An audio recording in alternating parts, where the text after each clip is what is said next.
The music stopped mid-note when Isabella dropped the tray. Crystal glasses shattered across the marble floor, the sharp sound slicing through the glittering ballroom like a scream no one expected. Every head turned. Diamonds glittered under golden chandeliers. Silk gowns brushed against polished shoes. And standing at the center of it all with a slow, mocking clap was the man who owned the entire building. Nathaniel Grant, the youngest billionaire in the city, and the most arrogant man Isabella had ever met. "Well," Nathaniel drawled, his voice smooth as aged whiskey, "since you've already made a scene, why don't you entertain us properly?" A few guests chuckled nervously. He tilted his head, eyes cold and challenging. "Dance." The word echoed louder than the music ever had. Isabella's cheeks burned. She could feel hundreds of eyes crawling over her simple black waitress uniform, her worn-out shoes, her trembling hands. She wasn't supposed to be here among people like this. She was just staff, invisible, replaceable. But Nathaniel didn't look away. He had meant it as a joke, a humiliation, a reminder of who belonged where. And he had no idea who he had just dared. Isabella Carter had once danced under brighter lights than these. Years ago, she had trained at one of the most prestigious ballet academies in the country. Her mother, Grace, used to sit in the front row of every rehearsal, whispering, "You were born to fly, Bella." But dreams are fragile things. When her father, Michael, died suddenly from a heart attack, hospital bills swallowed everything. The academy scholarship wasn't enough. Grace fell ill soon after, her body too tired from grief and stress to fight back. Isabella left the stage to work double shifts at diners, cafes, and now luxury events like this one. Dance became a memory, folded carefully inside her heart.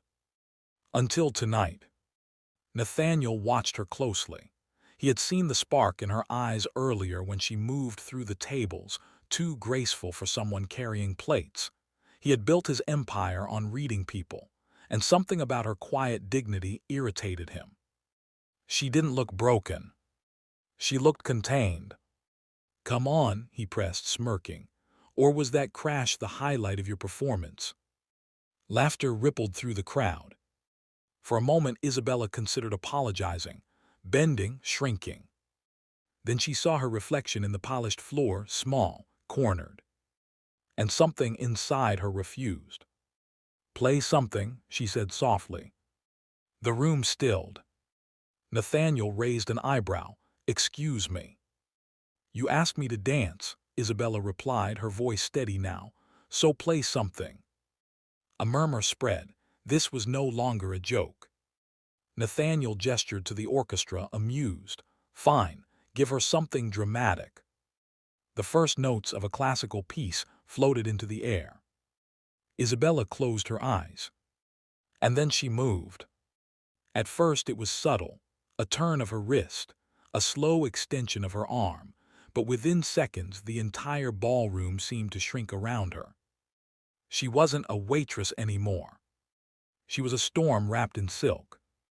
Her body flowed with precision and power, each movement carved from years of discipline and buried passion. She leapt, and it felt like gravity had forgotten her.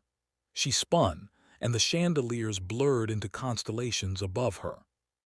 The guests stopped whispering. Nathaniel stopped breathing. This wasn't just dance. It was heartbreak made visible. It was sacrifice. It was resilience. Every pirouette carried the weight of hospital corridors. Every landing echoed unpaid bills. Every graceful stretch screamed of dreams deferred but not destroyed. Tears welled in Grace's eyes as she watched from the service entrance, having insisted on coming tonight despite her fragile health. She had been waiting outside, not wanting to embarrass her daughter. Now she pressed a trembling hand to her mouth. "That's my girl," she whispered. When the music reached its crescendo, Isabella launched into one final breathtaking spin before dropping into a perfect, controlled finish. Silence. Thick, heavy, unbelieving. Then someone began to clap. Another joined, and suddenly the entire ballroom erupted. Not polite applause, not amused laughter, but a standing ovation. Nathaniel stood frozen. For the first time in years, he felt small. He had grown up surrounded by wealth but starved of warmth. His father, Christopher Grant, had taught him that power was control, that emotions were weaknesses, that people were either useful or irrelevant. And he had lived accordingly. Until a waitress he tried to humiliate reminded him what real strength looked like. He walked toward her slowly as the applause continued. "Where did you learn to dance like that?" he asked quietly. Isabella met his gaze, no longer intimidated. Before life happened. There was no bitterness in her tone, just truth. Nathaniel glanced around the room at investors, socialites, politicians, all of whom had just witnessed something they couldn't buy. "How much would it take?" he began automatically, too. "You can't purchase this," she interrupted gently. The word struck deeper than any insult. He wasn't used to being refused. But instead of anger, something unfamiliar stirred inside him: respect. Over the next few days, the video of Isabella's dance flooded social media. Waitress stuns billionaire's gala trended worldwide. Offers poured in from dance companies, sponsors, television producers. But Isabella hesitated. She couldn't abandon her mother. She couldn't risk instability again. Nathaniel surprised everyone, including himself, by showing up at the small apartment she shared with Grace. No cameras, no entourage. Just him. "I owe you an apology," he said when she opened the door. Grace studied him carefully from her chair. "You don't owe us anything," Isabella replied cautiously. "I owe you respect," he corrected, "and maybe a second chance." He had already arranged something, but this time, not as a businessman seeking profit. He had funded a medical program to ensure Grace received the best treatment possible, quietly, anonymously. He had also invested in restoring the old city theater that had closed years ago due to lack of funding. "I want you to headline the reopening," he said, "not because it's good publicity, but because the world deserves to see what I saw." Isabella searched his face for arrogance. She found none. Instead, she saw a man confronting his own emptiness. The challenge wasn't just hers anymore. It was his too. Rehearsals were brutal. Her muscles screamed after years away from professional training.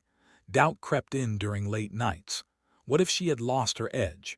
What if that ballroom performance had been a fluke fueled by emotion? Nathaniel attended every rehearsal quietly, sitting in the back row. Not as a judge, as a witness. He learned that success built from money felt hollow compared to success, earned through vulnerability. On opening night, the restored theater glowed like a promise reborn. The audience filled every seat. Grace sat in the front row, healthier now, her smile stronger. When the curtains rose, Isabella stepped onto the stage not as a waitress, not as a victim of circumstance, but as Isabella Carter, dancer. Her performance was flawless, but more importantly, it was free. And when the final note faded, the applause thundered louder than it had in the ballroom. Nathaniel stood among them, clapping harder than anyone. Not because he had discovered her, but because she had changed him. Later that evening, under soft stage lights, he approached her once more. "You didn't just stun the ballroom," he admitted. "You rebuilt something in me I didn't know was broken." Isabella smiled gently. "Sometimes people don't need to be humbled, they just need to be reminded." He nodded. The arrogant billionaire who once dared a waitress to dance had learned that real power isn't about control. It's about lifting others high enough to see their own worth. And Isabella, she never stopped dancing again. Because the world may try to reduce you to your circumstances. But when you step into your calling, Even the grandest ballroom has no choice but to rise for you.